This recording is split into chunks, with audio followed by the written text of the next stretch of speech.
This is the original Genova leave you alongside the article Big Bad Urban Rockers. Big up the YouTube massive. Welcome. My name's Asher Senator, and we're on Urban Rockers live on YouTube. And with me, I've got a special guest from a rap group called GHG, Green Hut Gang. And this is Ali. Welcome, Ali. Thank you very much for having me. Really appreciate it. Thank you for the opportunity. Excellent. I'm going to go straight in and start asking you a few questions if you don't mind. Excellent. So what age did you actually get into music? Is that production rapping or just in general? I'd say in general, from the first things in music.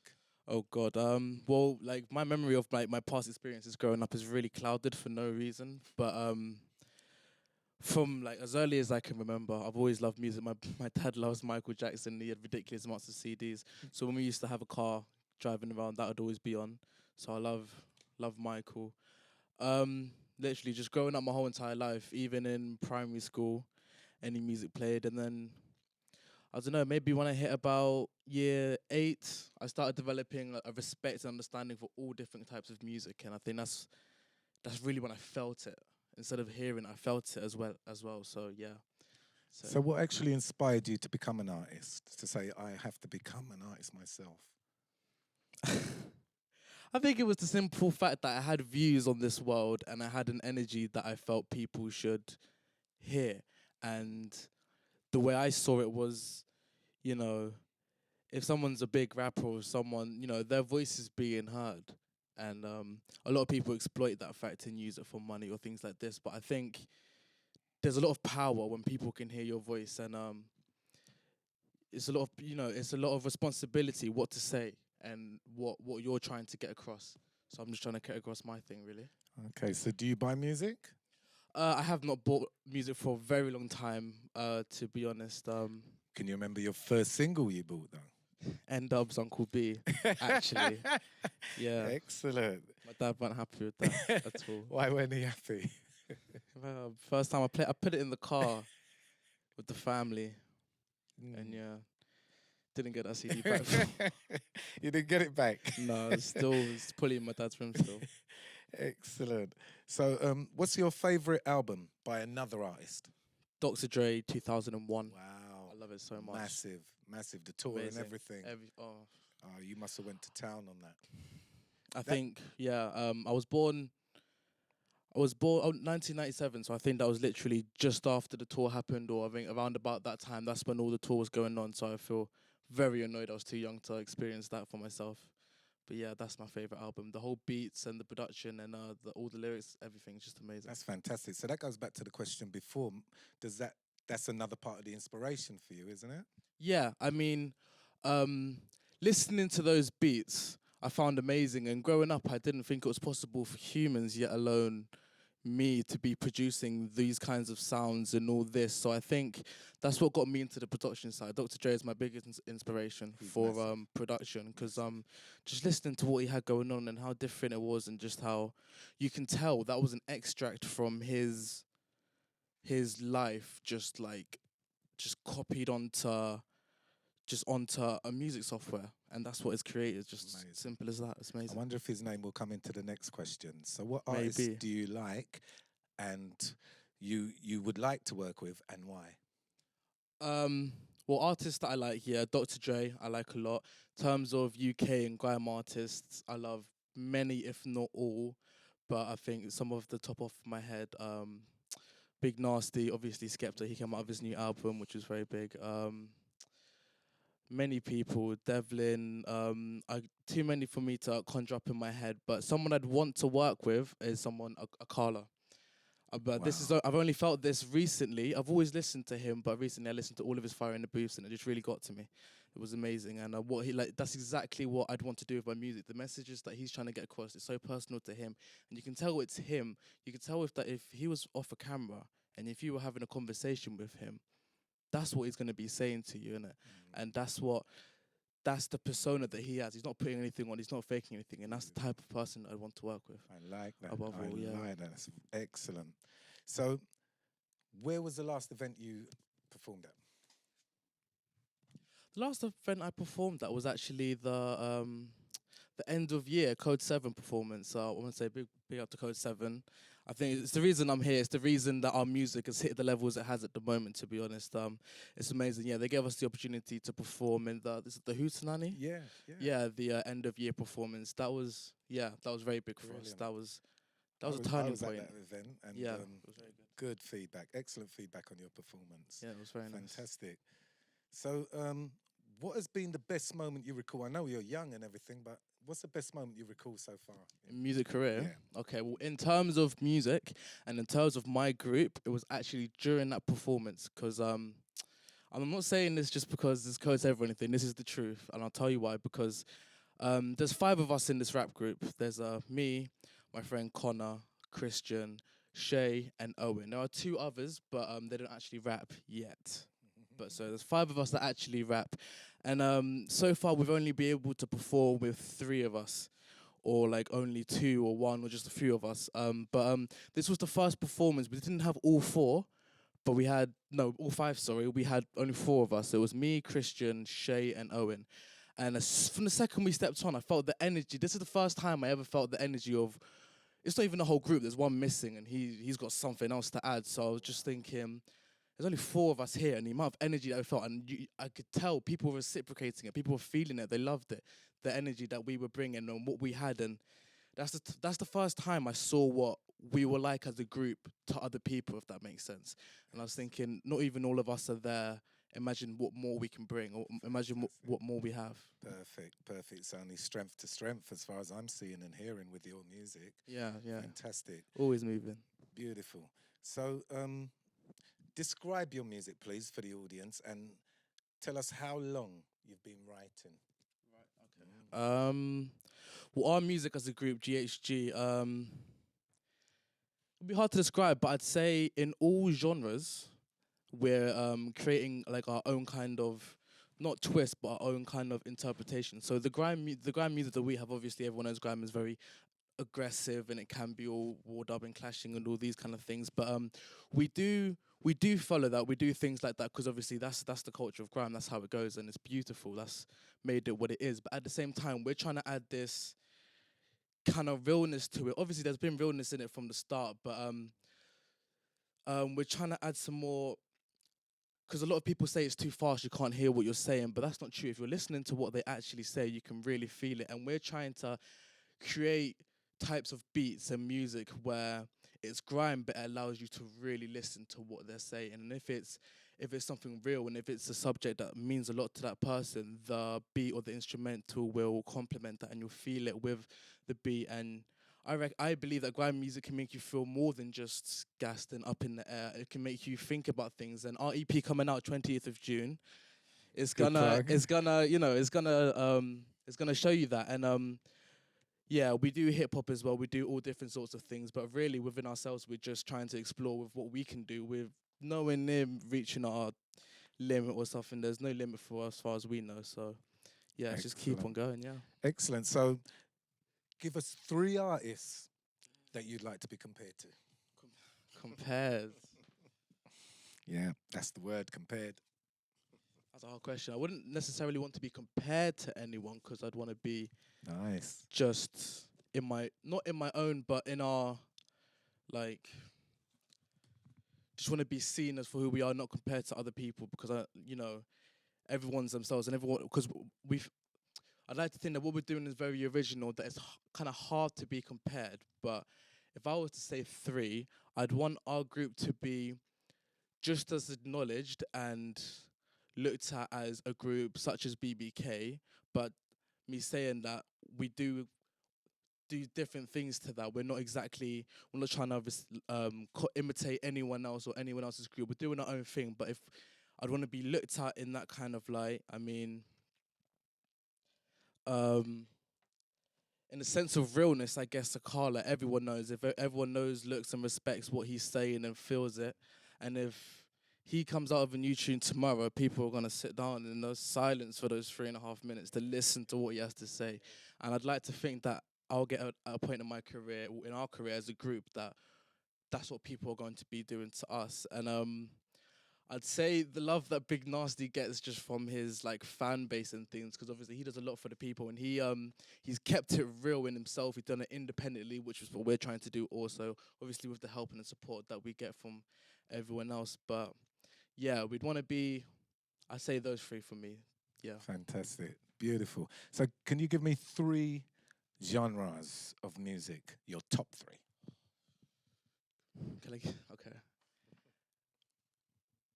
Grime, reggae, and classical music. Classical. Yeah, I can't sleep without classical music. Hey, that's what you used to go to sleep with? Yeah, I literally can't do it anymore without it. It just keeps me. Is that the only time you listen classical? Most times, when I'm going to sleep and I listen to it all morning until I leave the house.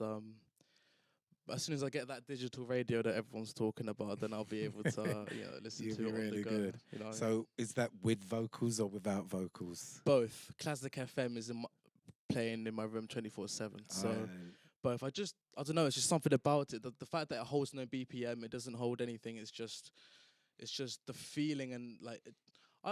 Do you know what? The fact that I can't describe it or explain it in my own head is probably why I love it so much, because it's something that I'm not yet to understand, like with hip hop or grime or anything like that. It has a BPM and you can hear it, and then you know it's within that certain BPM, and you know it's similar, that kind of sounds and what someone's gonna do on it.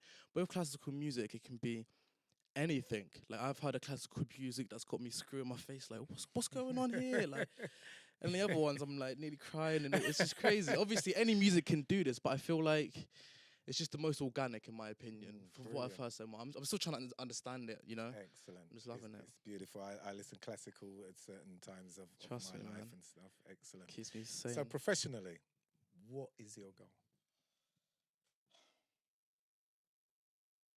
For us to be able to get to a point where someone is walking up to us and saying, I've heard your message and I agree with it, because I know there are many people out there that agree with what we believe in, just about keeping the positive energy, and emitting positive energy brings back good fortune towards you, not necessarily in, oh, I'll sit back and think good things and good things will happen.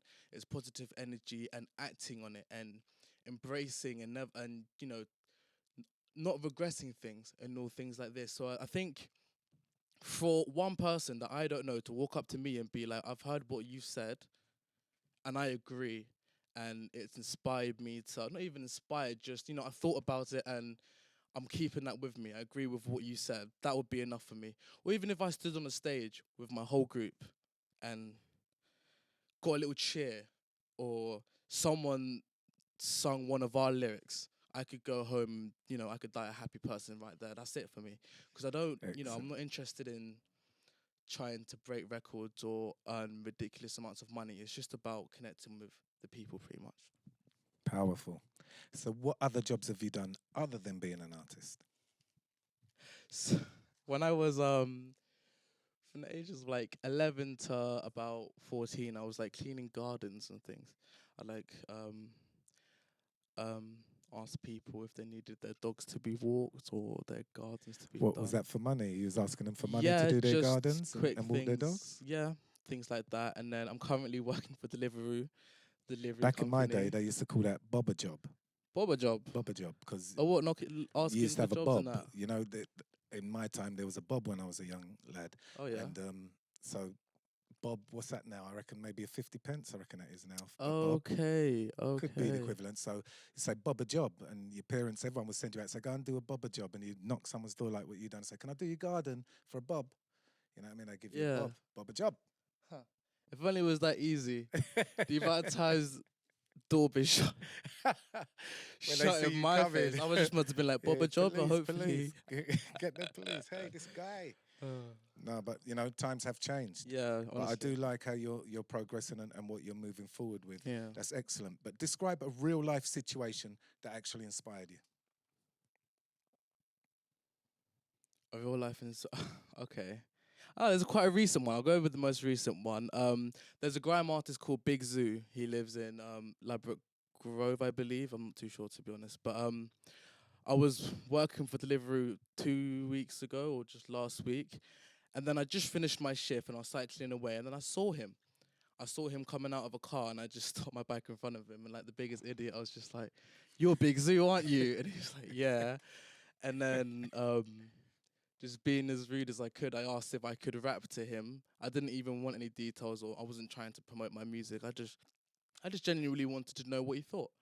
And because obviously listening to him on YouTube and stuff, like everything he comes with, it's just, when they're there on YouTube and you're sitting at home and you listen and you think, wow, it's like, you feel like that's something you can't touch, that's so far away. It's a far away concept that you can't achieve or accomplish. But then meeting him and rapping to him, and then when I finished rapping, he did, as if I was spitting to any of my other friends in the park or whatever I'm doing. And he just turned to me and went, "You know what, that's sick."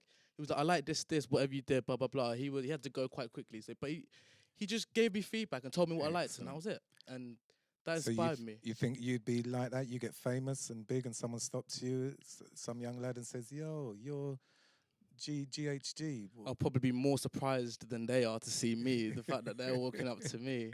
But you would probably help them out and do lyrics for them if... That's what it's all about. I'm not looking to be someone that you can't touch. Like, if I was to ever get to a point where I was in that position, I'd want to be every single person, that listened to my music. Okay, you're only young, but I'm still going to ask you this. If you could go back in time, what would you do differently? Absolutely nothing. Because I've made so many mistakes in my life, so many countless ones that I used to want to regret, but then I always thought to myself, just like I wouldn't be sitting in this chair opposite you if I didn't make all the stupid mistakes I made. Just the same as I wouldn't be sitting in this chair opposite you if I didn't do all the great things that I did, or, all the bad, rude things. Obviously, like, I feel like if I learn from the mistakes, I'm not going to regret them, because I wouldn't have learned that lesson if I didn't go through what I went through. And then if I didn't learn the lesson in a future, point, that could have been anything, could have been something else. So it's good. Not I a like thing. it. Not a thing. It's like Faith Evans, isn't it? Again, Yeah. If she says if you could take away the rain, she wouldn't take it away. She'd have it the same. Exactly. It makes her who she is. Yeah. What a powerful, and that's exactly what I'm getting from that message you gave there. So what do you do in your spare time? The exact same thing. Music. Music in your spare time. I'm always with the group that I'm with. They're my brothers. I love them to bits. That's my life, So, I'm with them a lot of the time. Spend a lot of time with my girlfriend. It's been about nearly 8 months for us, so I'm just enjoying the time with her. Really loving it at the moment. Excellent. Spend time with my family if I can. My 2 little sisters and my older brother. Go show love. Yeah, I'm just always trying to expand, meet new people, go parties, spread the music. Just have fun in the life that we have, innit? Okay, so what would you be doing if you wasn't an artist? I know what I'd be. I'd either be a professional rugby player or a professional boxer, because those are the only other 2 things I felt similar to as I thought about music. The only difference is music is the only thing that stayed the same when I was doing rugby and boxing. Music was still there, and then I actually had an injury to my leg, so I couldn't do either anymore. So, yeah, that's what it came through to. What music can't you stand?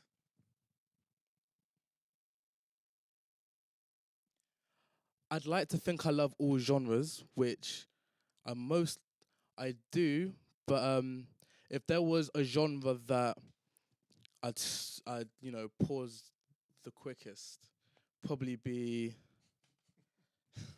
Pause the quickest. You know what I'm saying? Because you're gonna listen to it. I'll like it. I can listen to country and be like the way you put it, I'll feel it. Mm-hmm. The one I would pause the quickest would most likely be a sort of screamo, but not because I dislike it, because I feel like I need to just sit down and try understand what big screamo artists are feeling in it, because I reckon I could appreciate it. It's just I haven't gone through the effort of doing it yet. So that's probably what I would pause quickest, as opposed to hate the most. But excellent. yeah, I like that. I really do. So what else can we expect from you in the future? Oh God. Okay, so this year EP's coming out the 20th of June. As soon as that's out, we're working on music videos. We're gonna try to get as much music videos as out. We've got a grime cypher that we're producing ourselves. That's gonna be very big. Either at the end of this year or later next year, we're working on a very big project. It's gonna be an album, but it's gonna have a whole backstory behind it. It's gonna be set in different, in a made up place that it's set in London, but it's different alternate reality, if you could put it like that, something like that. it's pretty much going to have a whole storyboard that's reflecting what we feel are the problems in this day and age in society. But obviously, we're going to amplify it and give it just a little bit of story. And the whole album is going to follow that. And yeah, we're trying to get as many performances throughout the whole year and all our life as well. But yeah, that's the plan. Oh, we wish you all success in that and Thank everything. you very It's much. really a joy and a pleasure having you here today. Thank you on very Urban much. Rockers. So, tell me, do you have a message for the viewers, for Urban Rockers, with the work we're doing with young people, having people like you up on here and moving you forward from strength to strength? I do. Well, first off, I'd like to say thank you very much, Code 7, for giving me this opportunity to come here and all the opportunity with our music in terms of production and getting it out there and all this stuff. Thank you very much to Don Sinclair, Urban Rockers, for having me here, for letting us perform, for letting us even just spread the word. If you're listening to this right now and you're feeling some sort of goodness, then you know what it's all about, innit? That's how it goes. And big up to GHG, all my brothers there, everyone in West. Big love to you, everyone all over, just people in general. Just look, enjoy your life and have fun. That's what we're here for, innit? Thank you so much. Thank you very much. You're great. Thank you so much. Thank you very much for having me. Well, there you have it. You got to hold it and grab it and don't be crab it. This is Urban Rockers, Asher Senator, live and direct, YouTube sessions. Boom. Tune in. Big up. This is the place to be. Thank you. Peace.